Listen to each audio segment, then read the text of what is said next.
বর্তির বিল আমডাঙ্গা থানার অন্তর্গত নীলগঞ্জের কাছে।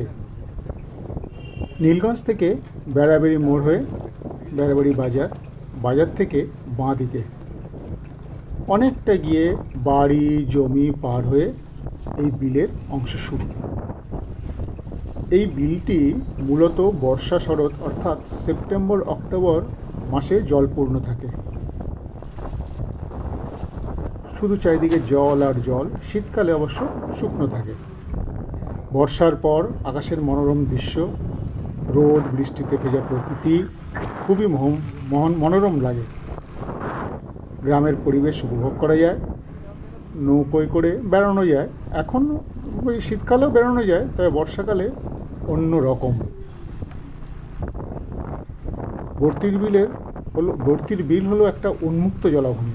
শীতকালে জল শুকিয়ে গেলে চাষ করা হয়, আর বর্ষাকালে পড়ন্ত বিকেল বা ভোরবেলায় এই বিল হয়ে ওঠে অসাধারণ রূপসী।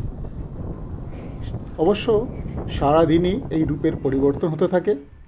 বর্ষায় নীল আকাশ, তাতে সাদা মেঘ, আর বিলের জলে সেই নীল আকাশের ছবি। নীল হয়ে যাওয়া জল, তাতে সবুজ পাতা নিয়ে সাদা শাপলা ফুল, আর বিশুদ্ধ অক্সিজেন, নির্জনতা, প্রাণ ভরে নিঃশ্বাস নিতে পারবেন আপনি। সারা মাসের ক্লান্তি দূর হয়ে যাবে, নতুন উদ্যম পাবেন। শীতকালে আপনি বিলের যেদিকে তাকাবেন সেদিকে দেখবেন সবুজ সবুজ সবুজ, মাঝে মাঝে হলুদও আছে। হলুদ হচ্ছে সর্ষের ফুল ফুটে আছে, আর সবুজ সবুজ হচ্ছে পেঁয়াজ গাছ। পেঁয়াজ গাছের জন্য চাই দোআঁশ বা বেলে মাটি আর পর্যাপ্ত পরিমাণে সূর্যের আলো।